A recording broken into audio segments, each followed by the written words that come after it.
कि संस्कार आखिर होते क्या हैं, क्योंकि कोई गलत बात कर देता है तो ये कह दिया जाता है ये हमारे संस्कार नहीं है। तो क्या मैनरिज्म को संस्कार कहते हैं या संस्कार होते क्या हैं? मुझे लगता है कि संस्कार एक ऐसा हथौड़ा है जिसको अक्सर इस शब्द को हथौड़े के प्रकार प्रयोग करके हम लोगों को ठीक कर लेते हैं कि ये तो संस्कार नहीं है हमारा, हमने ऐसे संस्कार तो नहीं दिए। संस्कार जो शब्द है वो संस्कृत का शब्द है। संस्कार कहते हैं कंस्ट्रक्शन को, निर्माण को, कि भाई हमने ये दीवार ऐसी टेढ़ी तो नहीं बनाई थी, हमने जब बनाई थी तो सीधी बनाई थी, ये टेढ़ी कैसे होगी?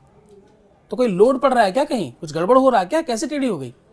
तो कहीं न कहीं संस्कार के बारे में जब तुम बात करते हो तो संस्कार सदैव देने वाले के ऊपर ही उंगली उठती है।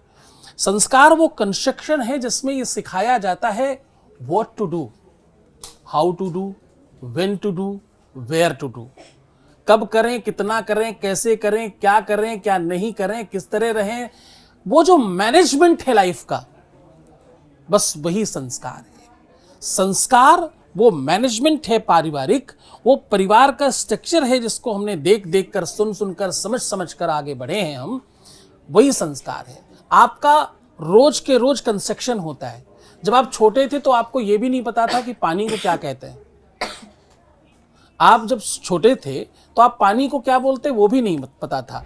धीरे धीरे आपने समझा, बोली, भाषा, पद्धति, सब कुछ आपने आसपास के माहौल से सीखा है। कोई बुंदेलखंडी बोल रहा है, कोई पुरबिया बोल रहा है, कोई अवधी बोल रहा है, कोई भोजपुरी बोल रहा है, कोई मैथिली बोल रहा है, कोई आसामीज बोल रहा है, कोई तमिल बोल रहा है। सब अलग अलग पद्धति के आधार पर जिसने जो जैसा देखा, जिसने जो जैसा महसूस किया, आसपास का माहौल जैसा था, यानी जैसा सांचा था, उसमें वही बनकर तैयार हो गया।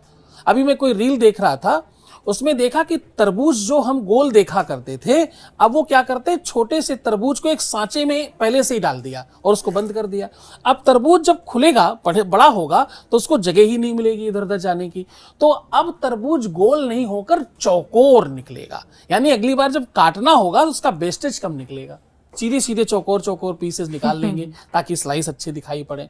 तो यानी जैसा सांचा रखा, तरबूज भी वैसा बन गया। तो कोई भी चीज जो प्राकृतिक तौर पर गोल थी उसे चौकोर भी बनाया जा सकता है। यही संस्कार है। शेर को भी मनुष्य के बीच में रखा जा सकता है, मांसाहारी प्राणी को भी सात्विक बनाया जा सकता है। यही संस्कार है। संस्कार सदैव देने वाले का परिचय कराते हैं, इंसान का नहीं। कभी भी शिष्य को देखकर गुरु के संस्कारों का पता चलता। अभी मैं थोड़ी देर पहले किसी बच्चे को कह रहा था कि यार बेटे ऐसे मत बोलो, उसने कहा कि मेरे ही गुरुजी ऐसे हैं। का ऐसे नहीं होता, तुम ये बोलकर अपने गुरुजी के संस्कारों को खराब कर रहे हो। गुरुजी ने क्या सिखाया तुम्हें? गुरुजी ने तुम्हें सिखाया दुनिया के सारे संत महान होते हैं, सबका आदर करो, सब बहुत श्रेष्ठ, सब महापुरुष हैं, सब किसी कारण से यहाँ आए हैं, सब औस्मिक किरणें हैं, सब कोई परातत्व के लोग हैं, तभी तो इतनी महान जगह पे बैठे हैं। हम क्यों नहीं पहुंचे, हम क्यों नहीं कर पा रहे? तो कुल मिलाकर वो संस्कार देने वाला जो है, वो जो परिवार का सांचा है, वही संस्कार है।